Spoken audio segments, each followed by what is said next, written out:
Ishte vera e vitit 2020. Jeta sa po fillonte të rifillonte pas një periudhe të vështirë për të gjithë. Unë isha 27 vjeç, me një punë të qëndrueshme, plot ëndra dhe me një zemër hapur për dashurinë. Nuk kisha shumë eksperjenca të mëdha sentimentale, por kur e takova Anën, ndjeva se çdo gjë tjetër përpara saj kishte qenë thjesht një stërvitje për të. Anën e njoha në një mbrëmje që organizoi miku im i ngushtë Ardi. Ai ishte gjithmonë ai që dinte si të sillte njerëzit bashkë, si të krijonte atmosferë, si të bënte për të qeshur edhe kur nuk kishe qejf. Ishim shok që nga fëmijëria, bënim çdo gjë bashkë, rritjen, shkollën, rajet për topin e futbollit, netët pa gjumë me bira e biseda të thella. Ardi ishte vëllai që nuk e kisha pasur kurrë. Por ajo mbrëmje e zakonshme u kthye në një natë që më ndryshoi jetën. Ana hyri në dhomë si një dritë që të verbonte, e qeshur, e zgjuar, dhe me ato sytë që të shikonin sikur të njinin prej kohësh. Kur biseduam për herë të parë, ndjeva sikur jetoja një film romantik. Ajo më tha më vonë që edhe ajo ndjeu një klik të menjëhershëm, dhe kështu nisi gjithçka. Në fillim gjithçka ishte perfekte. Kalonim çdo moment së bashku, bënim udhëtime, qeshnim për gjërat më të thjeshta. Rinim natë vonë duke folur për të ardhmen, fëmijët, shtëpinë tonë të përbashkët. Ana ishte zgjuar, ambicioze dhe shumë e përkushtuar. Më bënte të ndjesha sikur isha njeriu më mëfat në botë.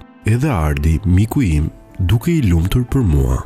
Kishin një marrëdhënie të mirë mes tyre. Qeshnin, bënin shaka, madje ndonjëherë më ngacmonin bashkë. E shija si diçka natyrale. Ishin dy njerëzit që i doja më shumë në jetë. Pas 2 vitesh bashkë, filluam të bashkëjetonim. Shtëpia jonë e vogël në periferi u kthye në strehën tonë. Ishte gjithçka që doja, por si çdo histori që duket shumë e bukur për të qenë e vërtet, diçka e errët po përgatitej pas perdeve. Ishte diku rreth muajit të 8 të bashkëjetesës, kur gjërat nisën të ndryshonin. Ana filloi të bëhej më e ftohtë. Fjalët e ëmbla u rradhuan. Telefoni nuk e linte më kurrë pa pasur kod. Kishte gjithnjë takime të punës, të vonuara. Unë mendoja se ndoshta ishte thjesht stresi, apo ndonjë periudhë që po kalonim. Por ajo që më bëri të dyshoj për herë të parë seriozisht ishte një detaj i vogël. Parfumi. Një natë, ajo u kthye vonë, e veshur bukur, me një aromë që nuk ishte e saj. E pyeta, por unë nervozua. Si guxon të më kontrollosh? Nuk jam pranë e jotja. Isha i hutuar. Ana nuk ishte kështu, apo nuk e njihja aq mirë sa mendoja. Një të premte, më kujtohet shumë qartë. Ardi më tha se do të kalonte fundjavën jashtë qytetit me disa miq. Të njëjtën gjë më tha dhe Ana, por më shtoi që do të shkonte tek e motra, që sa po kishte lindur. Nuk bëra shumë pyetje, e lash të shkonte, por një zë i brendshëm nuk më la të qetë, diçka nuk më përshtatej. Vendosa të bëj diçka që kur nuk e kisha menduar, të kontrolloj alokacionin e saj përmes aplikacionit të telefonit që kishim darë dikur për siguri. Dhe ja ku e pash.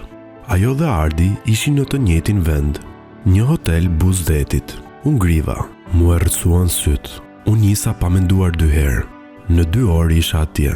Zbrita nga makina dhe pash me sytë e mi. Ata dolën nga hoteli, të buzëqeshur. Ajo e kapur për krahu më të. Zemra më rau fort. Nuk më pan, nuk fola. U ktheva në makinë dhe ika.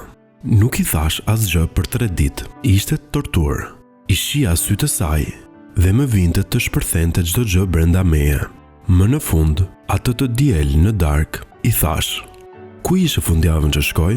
Ajo më pa në sy dhe për herë të parë ndjeva një ndjenjë faji, por vazhdoi të gënjente. I tregova gjithçka. Ajo çau, pranoi.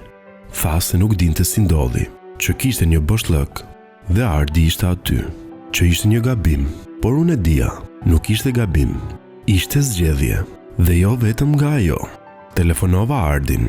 I thash vetëm një gjë: mos më fol më kurrë. Ai provoi të fliste, por nuk ja la shkohën. Njeriu që doja më shumë dhe njeriu që i besoja më shumë, më kishte shkatëruar. Pas kësaj gjithçka ra, u largova nga shtëpia, larg gjithçka pas. Netët u kthyen në ditë pafund. Gjumi më ikte, më vinte të bërtisja në errësirë, por koha, edhe pse ngadalt, nisi të shëroj plagët. Sot janë gati 2 vite që nga ajo ditë Ana jeton jashtë vendit. Ardi nuk di më asgjë për të. Unë e rindërtova jetën time, eca përpara dhe më rëndësishmja mësova se besimi është i shenjtë. Mësova të mos lejoj askënd të më shkatërroj kaq lehtë.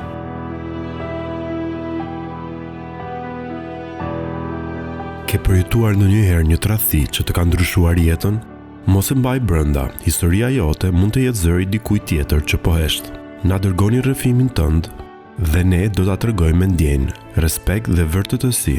Së bashku japim zë dhimbjes, forcës dhe shërimit. Na shkruaj dhe bëu pjesë e kanalit ton. Historia jote ka rëndësi.